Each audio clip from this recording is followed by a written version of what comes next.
Hey guys, Daniel here. You got real radio DJ. I do. I love you got that. real. Hey everybody, it's the Big Bopper coming at you. So I'll say my name again. All right, here we go. No, I think we should leave that. Okay, go ahead. Hey guys, Daniel here. No. Hey guys, Daniel here. You haven't said it the same way twice. You've gotta go along with it. At some point, you've got to be a part of this. Hey! Hey everybody. Well, hello there. All right, this is the Delilah. Oh, love somebody. Here we go. Take 7. This is the 15. one. This is the keeper. Hey guys, it's Daniel here, Hey, it's Jared. and we are back with the Launch Point podcast, Episode 2. That's right. We We found a guest. Just a guy, a straggler on the street. We called him in. We offered free food, and he came running. We actually were able to pay him with our sponsorship by. Just kidding. That's not real. We did eat lunch before we came in. We did. We had delicious chicken and rice. Thanks, Jimmy Neal. I don't know. I didn't eat any of it, but it looked really good and it smelled nice. It was great. But hey, for real, we are the Launch Point podcast. We introduced ourselves a little bit in our first episode for those who may or may not know us, even though it's probably all relatives who are going to listen to this. So, Hi, Mom. we just want to make sure and give you a quick overview of why we're doing what we're doing. See, Launch is a ministry that we have within the Sabine Natchez Baptist area for students all across Southeast Texas, really and beyond. We gather together for things like youth camp and conferences and retreats and one-off worship services, and it's just a great place to come together. Our whole view of student ministry is this. We want to be a launching point for students in a lifetime of faithfulness to Jesus, right? We don't want to be a camp memory. We want to give them something really special to tools to equip and disciple them.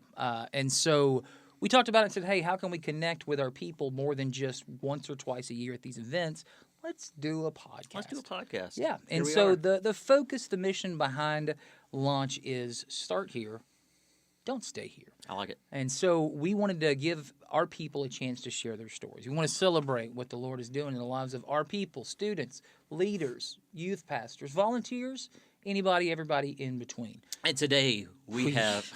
We kind of have started landed- hot as Yeah, well. we came out of the gate. So, Jared, you and I have been kind of from the genesis, if you will, of Launch. But shortly after we began, we added somebody to our team who, when they first jumped in, was like, hey man, can you be in charge of prayer and a prayer box?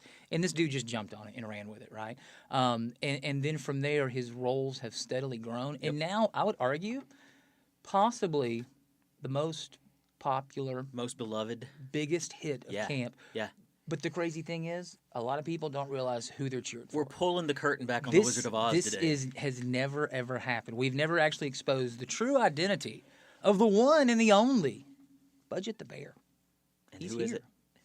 I'd like to welcome to the stage. Please, go ahead. Tell us your name. My name is Zach Zach Belknap. Belknap. Hey, Yeah. cheers. I can add that in post. Zach Belknap. But we are cheery. Yeah, so we have Zach Belknap today. Zach is the youth and music minister, right title? Yep. At First Baptist Church of Loeb there in the far side of Lumberton, Texas. Not to be confused with First Baptist Lumberton. True that. Who we also Absolutely. love. Big We love fans. them. True that. But- But yeah, so Zach, we are so excited to have you. Thanks, for man. real. Appreciate it. And when we talked about like who can be our first guest, we said not just because we're having lunch with him that day, but because we want to get Zach in here because he really is kind of the heart and soul. I don't think anybody else has been featured on more T-shirts and stickers Oh, for sure.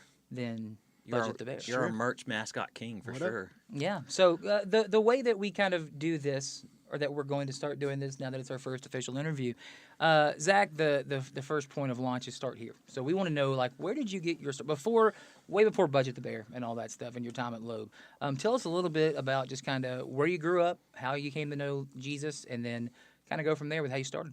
Absolutely. So, I was born in a Christian home. Mom and Dad loved Jesus. Took us to church every single Sunday. Probably the first Sunday I was out of the womb, we were in church. And so, Fellow church bred over here. that's right. So yeah, my whole life has been church, been Jesus, the gospel, all of that. And I think, like a lot of people that grew up in church, I thought because I went to church and did the church things that that meant that I was a Christian. And so I didn't think that there was any more to it than that. Going to church, checking off the boxes. Mom and Dad were both Christians and loved the Lord, and so I just kind of went with it. Was it like a typical Baptist church? Oh yeah, absolutely. Sunday school, VBS. Yes, for sure. And where'd you grow up at? I actually grew up in Odessa, which is in West Texas. That old money, baby. Oh yeah, for sure. Yep, oil and tumbleweeds. That's about all And we got Friday there. Night Lights. True that. Yeah, it's big there. But yeah, my parents were both born there, and that's where I was born and grew up.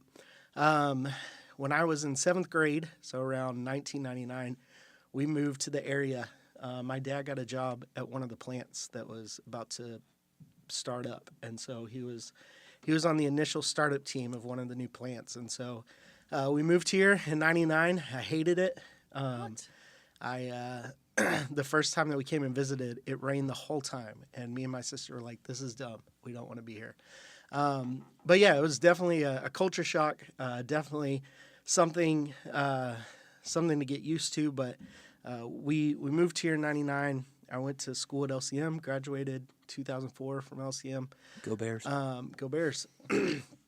And around the age of 16, I started to kind of understand the gospel more and understood that what I was doing was just a checklist. You know, it wasn't anything spiritual. It was just like I said, it was just a checklist. And so started to kind of understand more of the gospel, what that meant. After high school, I moved to Tennessee and joined a ministry there that we did theater shows 7 days a week, basically, in Tennessee. And so lived there for 4 years and did that. And then after that, was kind of lost. Didn't really know what I wanted to do with my life. Thought maybe college, but not really. I didn't really like school. I've never been a school person. And so I moved back home and had no idea what I was going to do. But my church that we started attending when I was in 7th grade, they needed a summer intern to work with the youth. The youth pastor had just left, and so they were looking for somebody to just get them through the summer. And so I was like, hey, I've got nothing else to do. I can do it for a summer. I can do that. What year was that? That was in 2008. When you agreed to do a summer? Yeah, a summer. They yeah. pay you in Kool-Aid and rip off Oreos? Actually. Those little Xerox cookies. yeah, What are they yeah. called? Not Xerox. Duplex. Not Xerox. Not duplex. They're called duplex. They're not duplex. I That's like know a housing lot unit. about Xerox is a copy machine. Well, we're both. I'm saying we're both wrong. Well, Xerox. I'll Google it. Go ahead. next week's episode brought to you by. So anyway, so I was supposed to do that for a summer. That turned into a 5-year gig. During that time, my mom was the children's minister at the same church, and so for 4 years, got to work with her and do ministry with her. And then 2011 happened, and my mom, she had not been feeling well. We thought it was the flu. And one morning she went to the bathroom and fell. And so Dad took her to the hospital, and they quickly started to realize that her liver was failing. And so they get her to Houston and start doing all the tests and find out that she has cancer, trying to figure out where it is. They start her on chemo. She's in so much pain. They start her on morphine. And come to find out, she had bile duct cancer. Sheesh. So there's an area between your liver and your stomach, and it's just this little connector that connects the two. And she had cancer in that spot, and that's one of the rarest places to have cancer. And if you don't catch it early, then there's really nothing that they can do about it. And so we were in the hospital for about 2 weeks, and she passed away. That quick? Yeah, it was super quick. And how old were you at that time? So 2011. Carry the one. 23. And your sister's a year behind She's you? 3 years younger than me, Okay. so she was 20. Gotcha. So yeah, we got to the hospital. They started her on the morphine, and so the last conversation that I had with my mom, was right before we got her to her room, and we were just talking about nothing really. And so they put her on the morphine, and she started getting the drowsiness and not really there. And so 2 weeks later, she passed away. Life got pretty dark after that. I went to some dark places, but also that's where I really feel like my relationship with the Lord really got kicked off. Wow. Like I said, I knew all the answers. I knew all the head knowledge, but it was at that moment when there was just not really any light in my life that I realized that that Jesus was really all I had at that point. And so trusted him to save me, to bring me out of this funk, to help me through this dark time. And so I believe that that's where my relationship with the Lord really kicked off. Wow. Was when she passed away.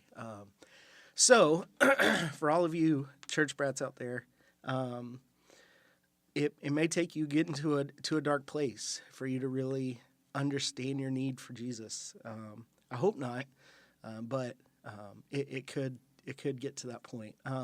So I stayed on at the church I was at for another year after my mom died. Some very wise counsel told me not to make any huge life changes. Real smart.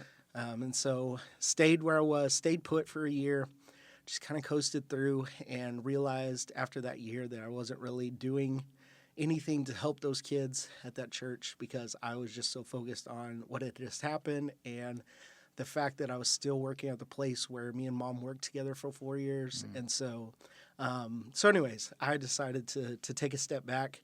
That's when my old youth minister, Dwayne, he reached out to me. Dwayne who? Dwayne Oxner. Shout out. And he asked me if I would like to come and work at the private school that he was the principal of in Port Arthur, Ridgewood Christian School. And I was like, Dwayne, I have no education. Like you want me to come work in education when I don't have any education.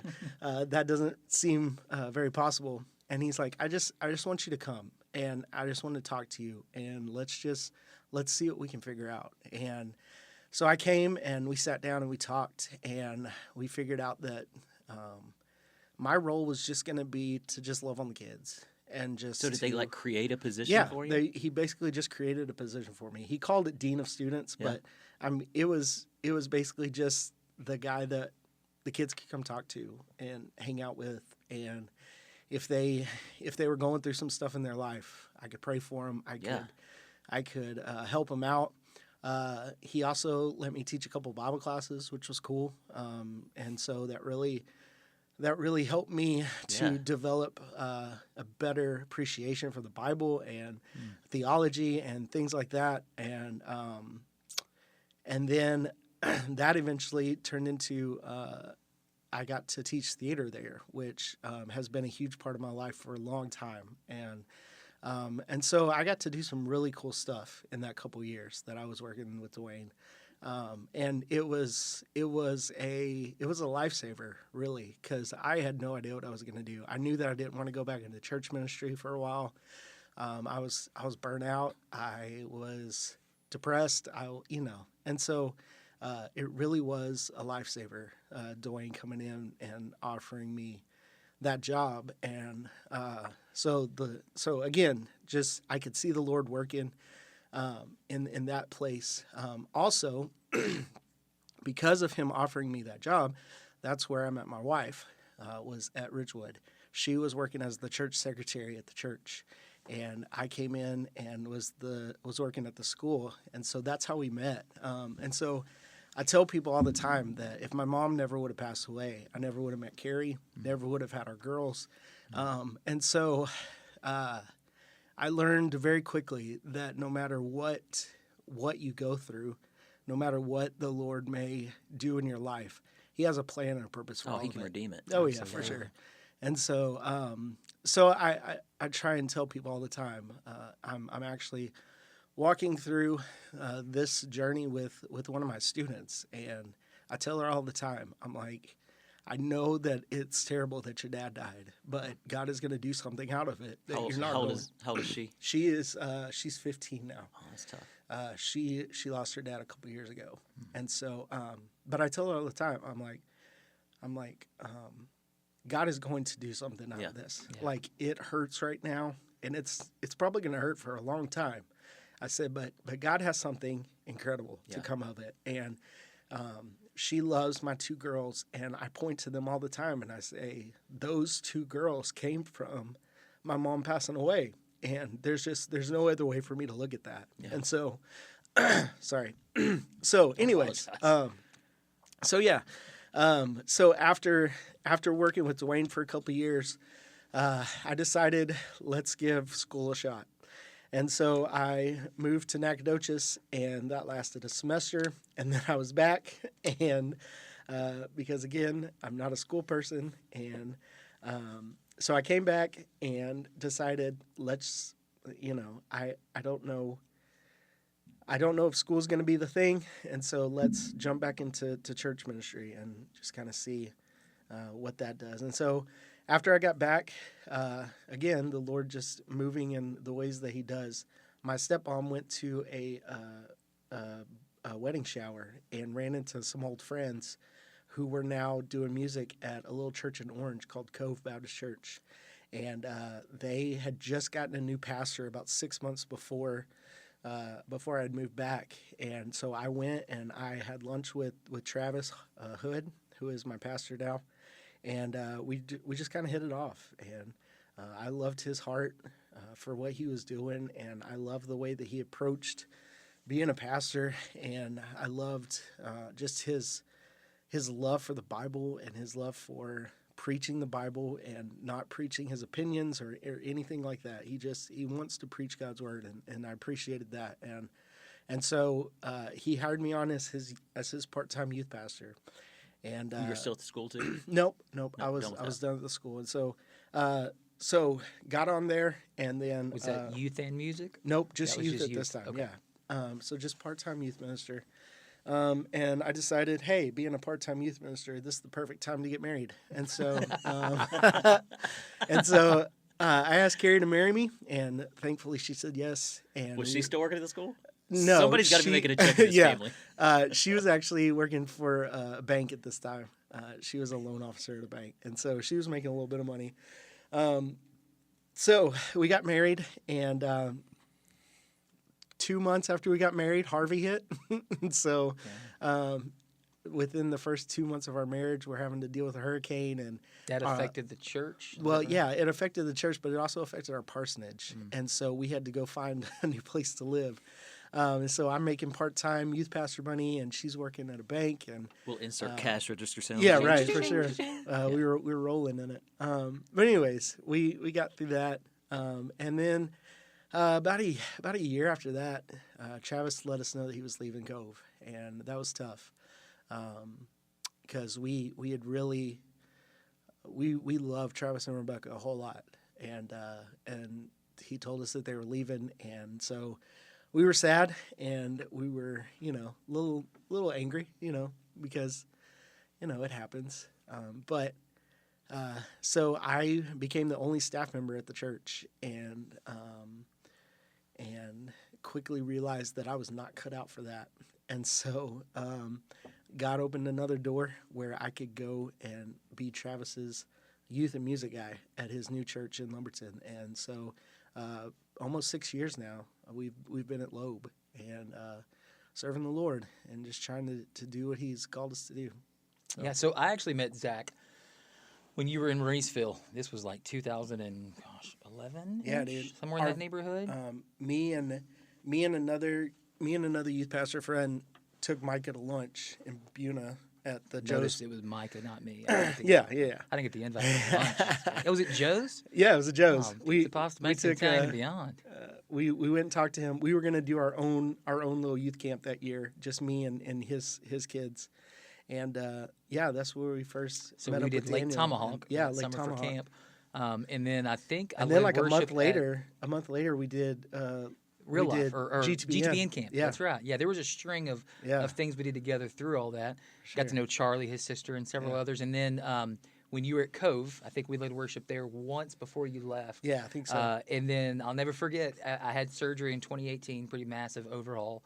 And the first place I was asked to go preach at after that when I was recovering was at FBC Loeb. Sean Humble, who's now gone to be with Jesus, was hosting a monthly men's Bible study dinner, and that dude could cook. And so he said, hey, I want you to come in and preach for a bunch of dudes, and there's going to be steak for everybody. And I was like, yeah, Obviously. bingo, I'll be there. Yeah. And so Travis had just gotten to the church, and I think it was like a scout trip for Zach. I'm sitting there eating. My cousin came with me, and I look up, and Zach walks in, and you could tell it was one of those deals where, like, everybody's trying to make him feel welcome because they want him to come to their church. And so it was like a scout trip.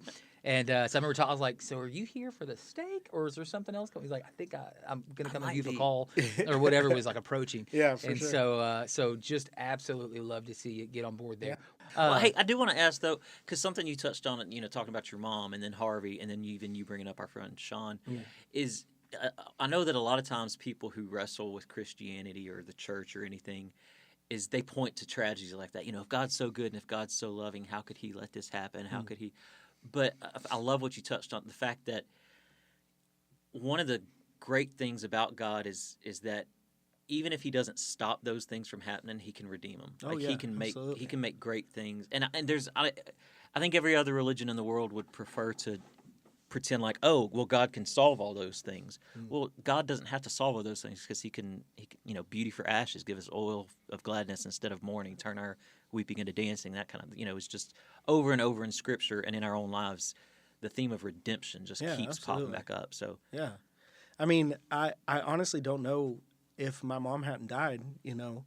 Would I still be in church? Would I have ever trusted in the Lord? Would I have met Carrie? Would we have had our girls?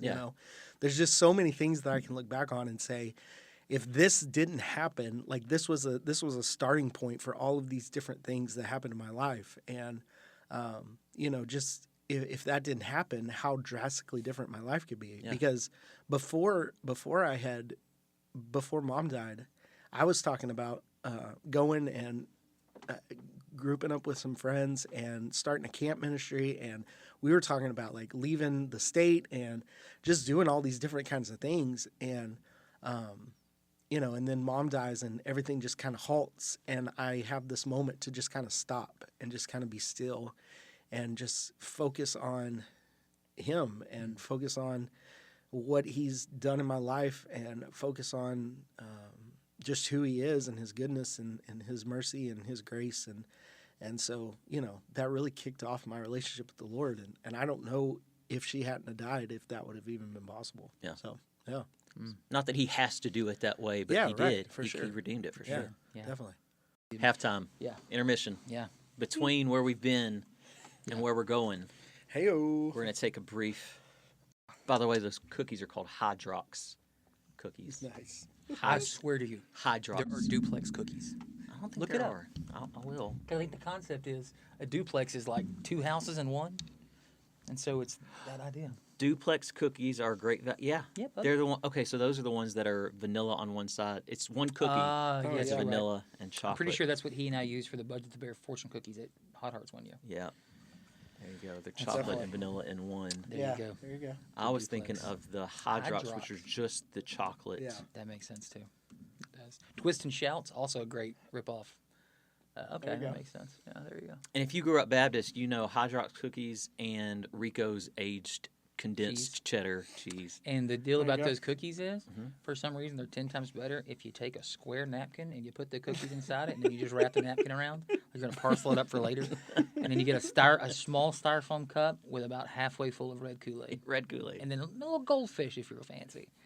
Hits the spot. Church kids, am I right? What? What? All right. So, All right, Zach. So between the two bookends of our podcast here, where we've been, where we're going, start here, don't stay here, we like to take a little brief intermission, play a little game. We're going to ask you 5 random questions. I like it. 5 questions maybe you've never thought about. Maybe you have given some thought to them before. And maybe we'll answer too if the we can throw if in the mood some strikes things. us. And as a reminder, if you're listening, we'd love for you to maybe Give us a little comment on our Instagram and let us know what you think next week's random questions could be, and we might even share those and give you a shout out. Daniel, you have the list in front of you also. I do as well. Ask Zach question number one. Question number one. Zachary, can you tell us what is the best meal you've ever had? Best meal Best ever. meal I've ever had. Single best meal. Oh, goodness.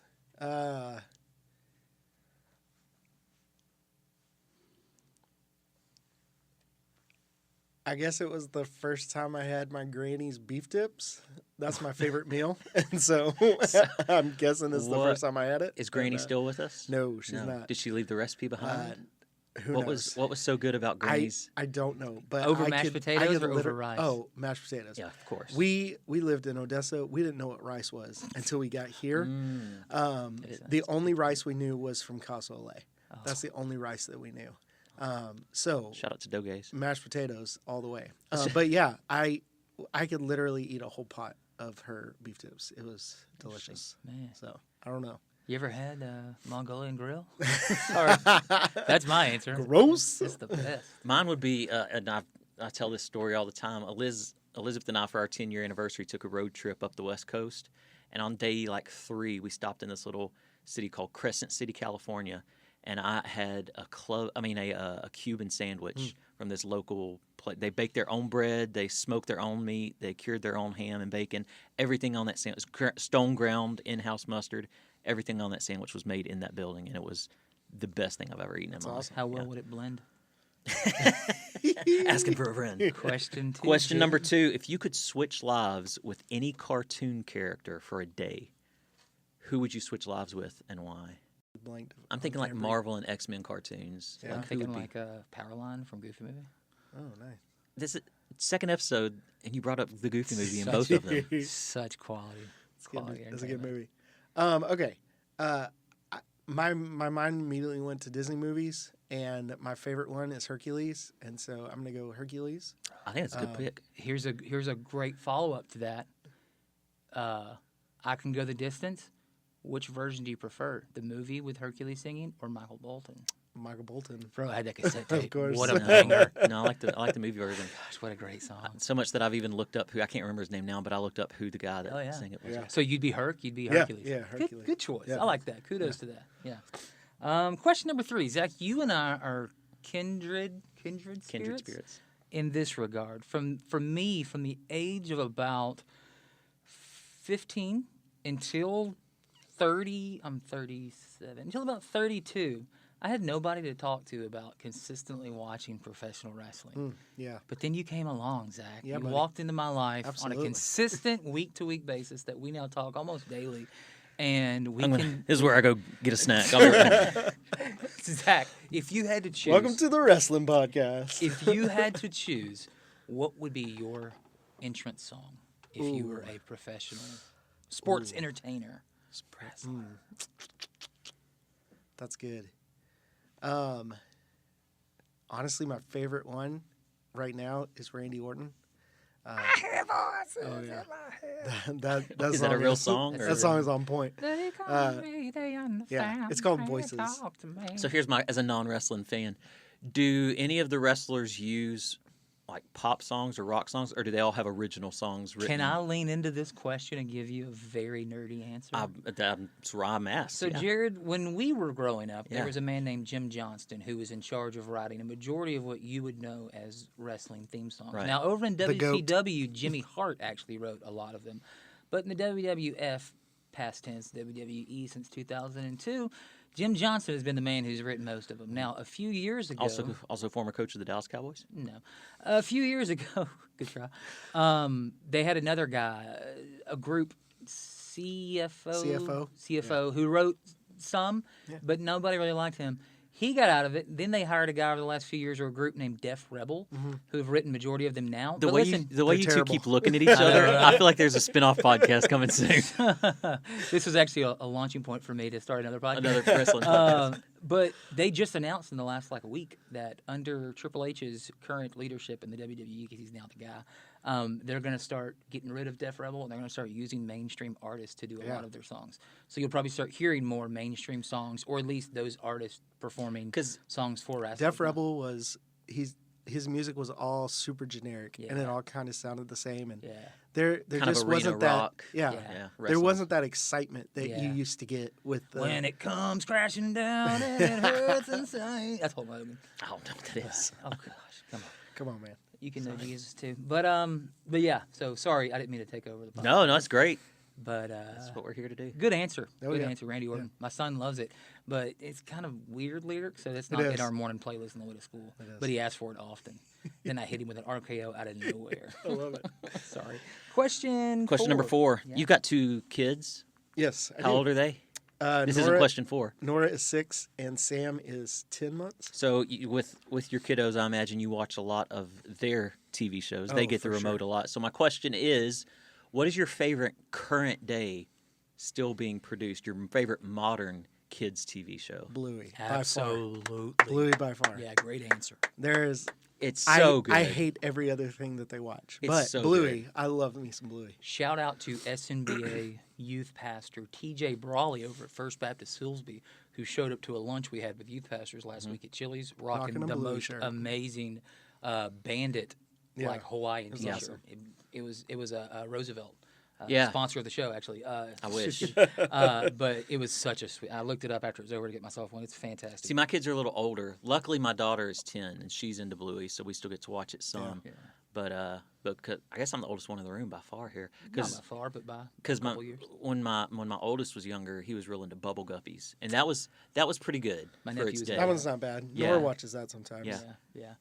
Phineas and Ferb is also a fantastic show. I laugh at that like it's my humor. But I watch Bluey sometimes. I'll have Oh, Bluey it's on in so the good. office For sure. sometimes when it's You just asked me last show that I cried on. Yeah. The last episode they did the sign Oh, episode. yeah. Yeah. Yeah, Boy, I where they were wept going to on sell the that house. one. Spoiler Yeah, alert. yeah, oh my gosh, yeah. That was a tough one. So yeah, such a great one. Okay, That's good. Zach. Question number 5, final All one right, of this here we go. randoms. Do I need to I ask it? just let me start back over because I had to. It's in my handwriting and he can't read it. God, I'll be honest. I didn't know what question 4 was. I'd read it and I was like, I said, "Fave moving kids house." Fave modern Okay. kids show. All right, so look back here. Ready? All right, Zach. Question number 5, final one of these random questions. If you could speak fluently with one animal species on a consistent basis, what would it be?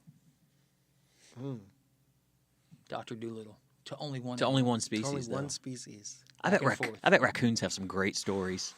I mean, I'm sure they do. like- it's got to be Panda Bear, right? budget. mean- budget. I'm a That'd be method awesome. actor. I need to get in his head. I love it.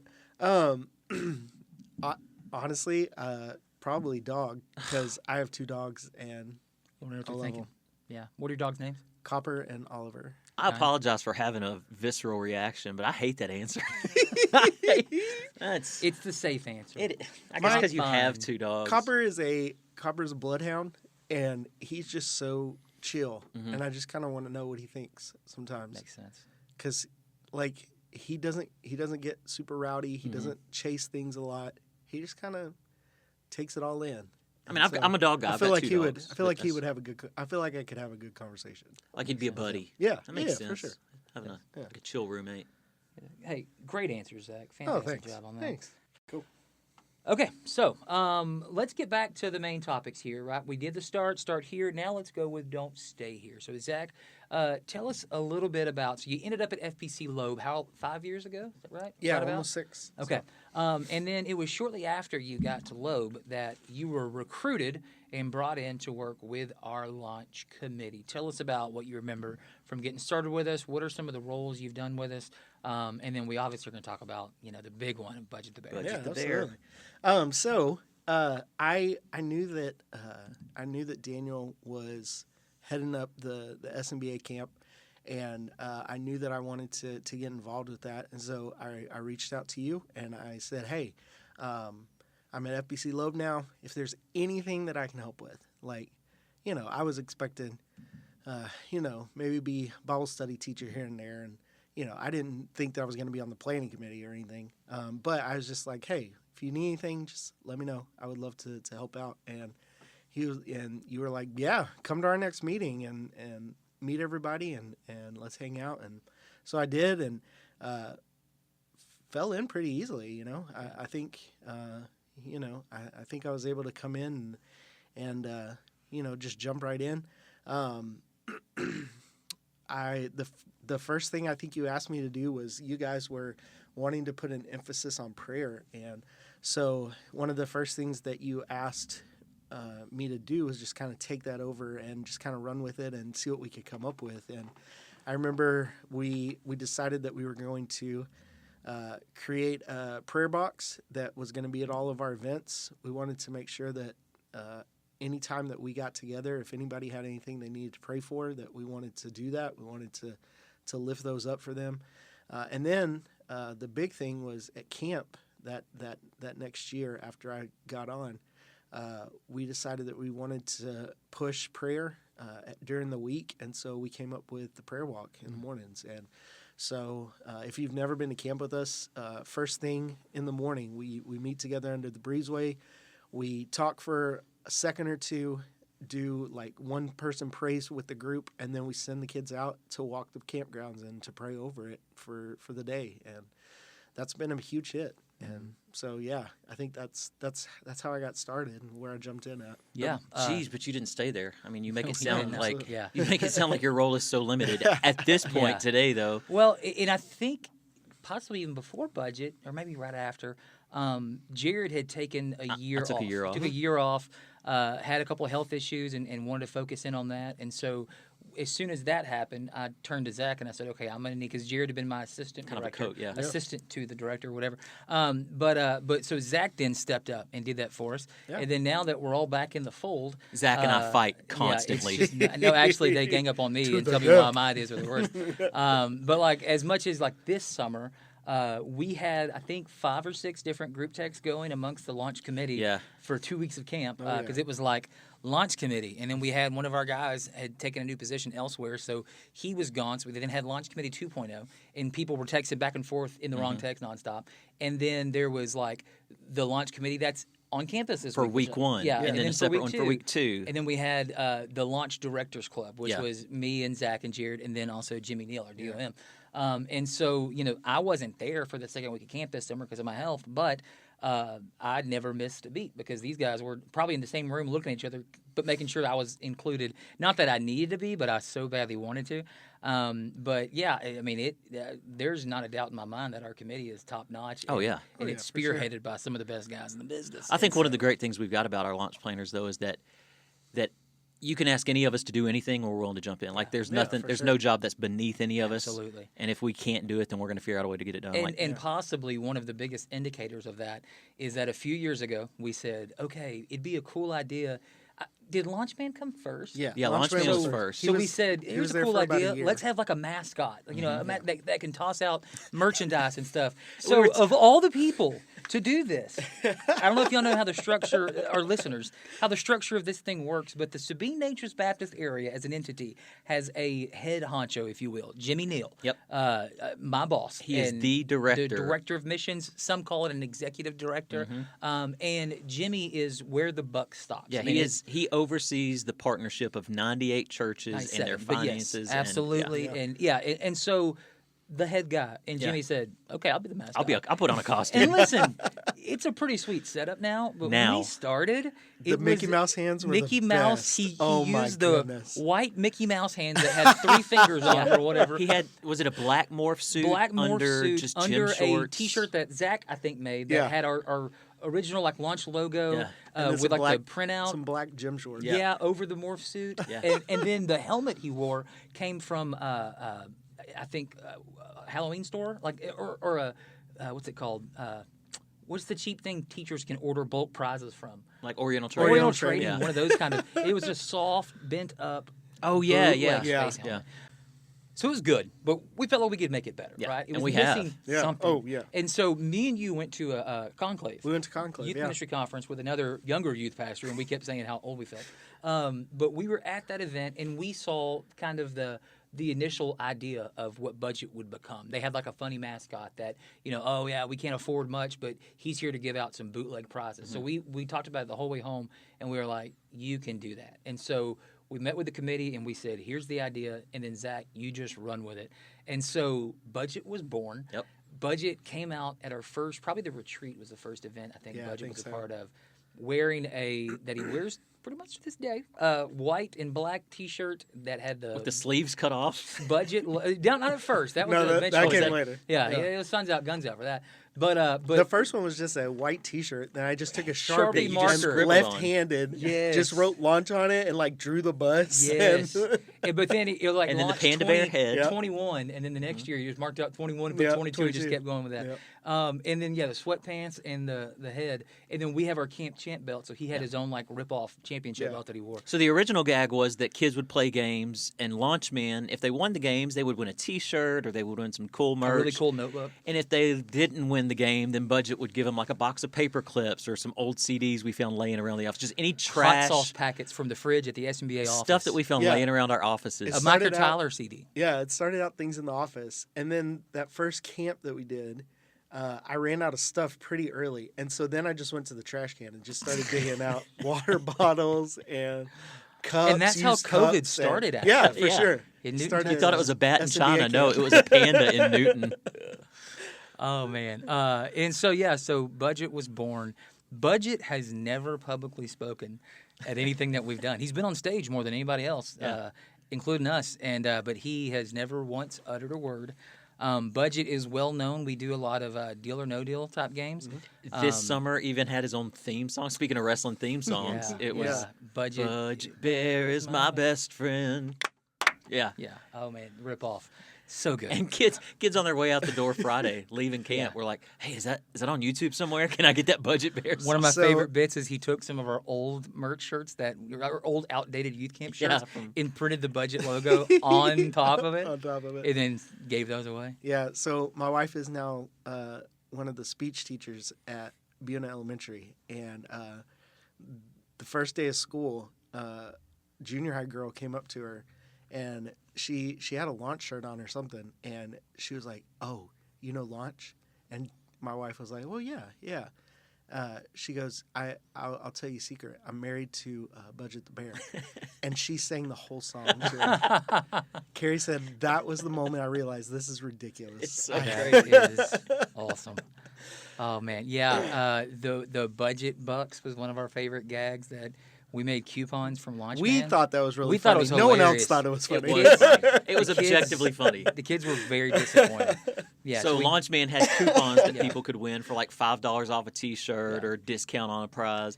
Well, Budget also had some coupons, but they said things. They were wrinkly and old, and then they said stuff like, buy one shirt, get two for free, and at the bottom, only valid in the state of Louisiana. We only have Camp in Or Texas. some of them had expiration dates from 2 years ago. Yeah. Or it'd be like, free T-shirt at the bottom, must spend $500. Yeah. I think one of them was even like any shirt for $5 more. Yeah. They had a QR code. When you scan it, it would actually add cost Yeah, to it would the add thing. $5 to it. Budget's a jerk.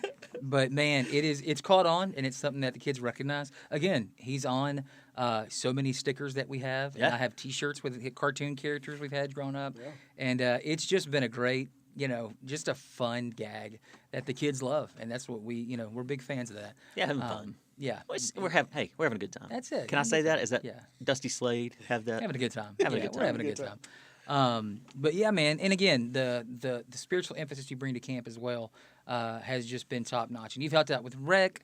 And then we also have like our second mini mascot, which is Nora, your daughter. She's come along, our little from Budget the Bear, the little discount code. And so tell us a little bit about you. You mentioned them earlier, but you got two daughters. Yeah. And so you and Carrie now have been married for how long? So we've been married for 7 years. 7 years. Nora came along about a year after that, so she's 6. She's in first grade. She goes to Buena. She is my wife made over, and she is the biggest daddy's girl in the whole world, and gosh. I absolutely love it. At camp, she was glued to you Yes. around the clock at camp. Yeah, she's been coming to camp full time for like 2 4 or 3 years Heck, now. she got a trophy this year. Oh yeah. Yeah. So, anyways, Nora is she's the best. And then we the reason that we waited 6 years to have Sam, we had trouble getting pregnant, and so we walked through some infertility stuff. We walked through some miscarriages that we had, and it was really funny. You talked about God redeeming things. When we started having these problems and we started talking to people, it was crazy how many people would tell us, "Yeah, we walked through that too." And so, just huge support from so many people. Just being able to share that with people and to now be able to help people through that we've gone through, help other people through it too. But anyways, last November we had Samantha, and she is. We think that she's going to be. We think that she's going to have my personality. And she's a mama's girl. And so I was really excited that happened because I could not take Carrie being sad that we had another daddy's girl. So anyways, yes, Nora and Sam, I actually, because of my job and everything, Travis lets me stay home with her. And so I'm able to stay home with Sam and be a stay-at-home dad with my other responsibilities, and so that's the best. Yeah, and Nora has been to a lot of camp planning, a lot of launch committee meetings. Yeah, she tags along I was able to stay at home with her when she was little, and so she's done the whole thing. She come to all the camp meetings and started coming to camp, and yeah, she's a fixture here now. So you mentioned about you guys with infertility having some issues and walking through all that. Mm. It was really neat for us because within our camp committee or launch committee, there's 7 or 8 of us, I think, total. And at the same time that you guys were able to get pregnant with Sam, one of our other guys, Garrett Williamson, and his wife Lauren had been through the same thing. They had 2 children, and then they had tried to have a third, and then had different miscarriages, different issues. Yeah. And then at the same time, almost exactly, both wives get pregnant. And so, we meet typically at least once a month or so throughout the year to help plan all of our events. And it was really neat for us as we would get together doing prayer requests to get to hear both of these guys who were very anxious, and it was almost like update for update of, okay, we're at this marker now, and, we really want to get to see this happen, and to see them walk through that together. And as a committee, you get to kind of rally around you guys and then celebrate once both babies show up, I think a month apart or right around that time frame. Yeah. So that was just a really cool thing. Yeah, the only weird part was when Zach and Garrett kept taking the belly-to-belly pictures that at was every a little meeting. bit awkward. Yeah. Why are you guys? I don't understand. Just a little bit. So bring us up to speed on things at FBC Loeb. Absolutely. You're the youth and music guy. I am. How time wise and resources and energy wise, it's not a 50-50 split. No. Did you come in right after Harvey? Right after, so and they flooded. We had over 8 feet of water. A couple of our guys, Tony and Ben, they took a canoe into the sanctuary while the water was still in there to try and salvage some stuff. But so I came in right after we got everything put back together. So my first Sunday was the first Sunday in January of 2019. So they got everything put back together 2018, the end of 2018. And so I came in right as they were finishing up all that. My secretary, Julie, she loves the phrase "before the flood," because I'm always asking her, do we have this? Do you know if we have this? And she always tells me, before the flood we had that, or before the flood we did that, or, And so anyways, that's her favorite phrase. But I came in right after that. And so when I came in, we had our students were a bunch of kids that didn't have parents that came to church. It was very kind of a misfit class, and I loved them. Got to pour into them for a few years before they all graduated, and then about 2 years ago we had a transition where our last kids from that kind of group graduated, and now pretty much 90% of all of our kids, their families come to Loeb. And so it's been a really cool transition and kind of nerve-wracking too, because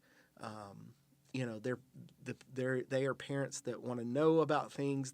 So I have to stay on my A game with all of that. But it's been really cool. We have a really young group. Our oldest, he is a junior, and Our next two, they're sophomores, and so we have a really young group, a good junior high group. And for the next 4 or 5 years, I'm going to have a steady income of kids just coming in. And so I'm really excited about that. I was telling the guys at our meeting today, we had 30 people in youth group on this past Wednesday night. And it was it's awesome. It's awesome to see what the Lord's doing and how he's molding and shaping that. And then I'm also the music guy. And so I'm over the praise team, the tech team, the choir. We have children's choir that I'm responsible for. We have a handbell choir. So a lot of different responsibilities with that. We're getting ready for Christmas. We always like to do something big for Christmas, and so this year we're going to be doing a musical with our children, youth, and adult choirs, and then All combined? Yeah, all combined. And then we're also going to be doing, a few years ago, we started doing a thing called the Walk to the Manger. And it's a living nativity where we start in the book of Genesis at creation and we show you how all of the Old Testament points to Jesus. Yep. And so you're walking through the different stories, and we have a narrator that is narrating how each of these different stories point to the Messiah and point to Jesus. And then at the end, we have the big nativity scene. And so it's really cool. And so we're going to be doing that again this year, which we're excited about. But yeah, we are slowly but steadily growing. We had 2 families join last week. I think we're going to have another one join this next week. Travis is doing an incredible job just preaching us through the Bible. We're in the book of Genesis right now. We are almost done with that. We have about 10 more chapters in Genesis, and then we're going to be done. And then I think we're going to go into Ephesians after that. And so just preaching the Word, praying the Word, singing the Word, and letting the Bible do the work that it can do. And so we're super excited about what God's doing at Loeb. FPC Loeb is just one of my favorite. Like when I think of like churches that are like family, that church. Oh, yeah, I mean, sure. and it's not that everybody's related like Buna. I mean, it's a lot different in that regard. But like growing up at launch week at SMBA Youth Camp, the youth pastor that was at Loeb for the longest time, John Barker, was the director and did a phenomenal job of kind of ushering SMBA Youth Camp into just a huge thing. And so I grew up with a lot of the kids from Loeb, being in 2 different youth groups and doing a lot of things together. And it's cool now. I went back and preached for you a few months ago, and you talked about this influx of junior high kids. A lot of them are the kids of the teenagers that I grew up with, which is such an old feeling. As I get to know them, like, you look just like, your mom. Okay, cool. And so it's such a neat thing. But like, I just look at all those families, and it's just, everybody. You guys do life well together, which I really appreciate, and love getting to see how well that you and Carrie and the girls are just right in there in the thick of it with them, and they're such a vital part of that church family. Very cool. Yeah. Well, let's wrap it up like this. We want to know, we asked this question, what is your favorite launch memory? Not just specific to camp, any of our launch events or things that we've been able to do over the last few years. What would you consider to be one of your all-time favorites? I actually have 2. So We said 1, Zach. sorry. One for Zach, one for budget. Yeah, there you go. Episode 2, and he's blowing our format. So a few years ago, we did our very first scavenger hunt. And it was a picture scavenger hunt. You take pictures. We had a list of like 100 things. Take pictures, send it into our photo circle, which is a great app, by the way. If you want to use Shout out that. to Photo Circle. Hey, while we're doing side notes, I believe my church, Pecan Acres, won that They did. event. They so did. Because there was too many pictures to count, we just gave it Yeah. to them. So during worship, the Launch Collective, which is a collection of some of our launch people, Including including my wife, who does a phenomenal job on the plays keys. the piano and sings and beautifully. sings. Yeah, she's pretty awesome. So they're up there singing, and Daniel and another guy and me are in the back, and we are trying to get through these pictures, and we're like, there's no way that we're going to get through all these pictures. And so we start counting, we start doing the thing, and we kind of land on Pecan Acres. We think that's the one.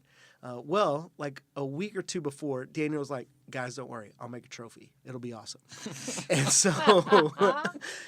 so we get to the end of the night. I made the trophy that day. It was still wet with spray Oh paint. my God. We're going to announce that Pecan Acre. So we announce, and Daniel pulls out this trophy, and it is the weirdest, It was ugliest a looking thing. huge gold magnifying Was glass.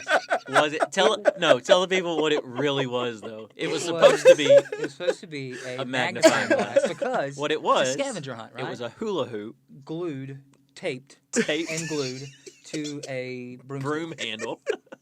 And then he spray painted it gold. And the hula hoop somehow got bent a little bit, so Oh it was an my oval. goodness. Yeah, it's shaped like the big eye on the back of a dollar bill, It like looked the like a Illuminati football. eye. Yeah, it was. Not my best work.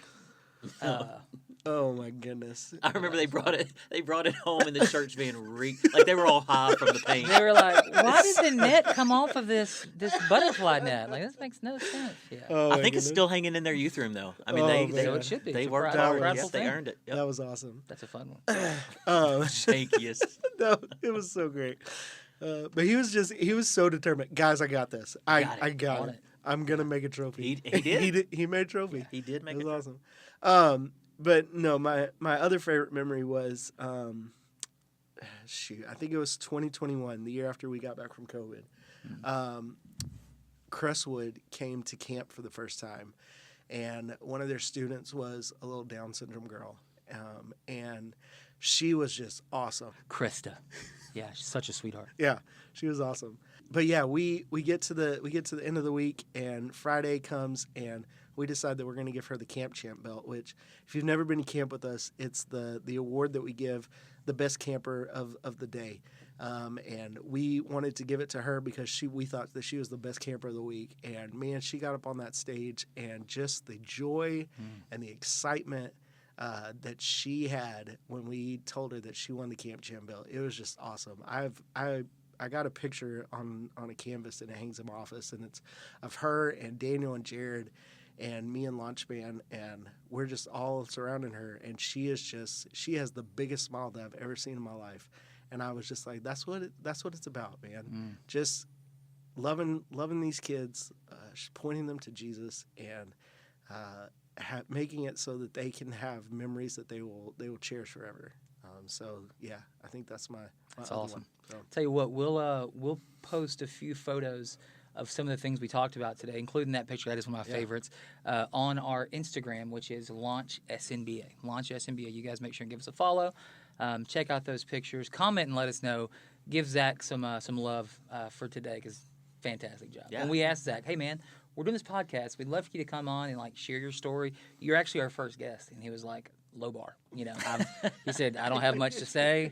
This is going to be And then short." we get this incredible. And then, we have a stuff. high bar set. Yeah. So sorry for whoever's coming next week, which we'll have to figure it out. But, man, again, thank you so much. Yeah, Love you, thank buddy. guys. Fantastic Love job. You too. And, hey, we do have an event coming up we want you guys to be aware of. Saturday, November the 9th, Launch Conference 2024. FBC Silsby. You can go check out www.launchsnba.com/conference. And it's going to be a great day. We actually just had a meeting with our committee, and we cranked out about 15 or 16 jam-up breakout sessions, some that we've never done before, some that are kind of all-star remixes from the last few years, some phenomenal breakout session leaders. Danny Jackson's going to be preaching, the Launch Collective, including the one and only Carrie Belknap, going to be leading us in some worship.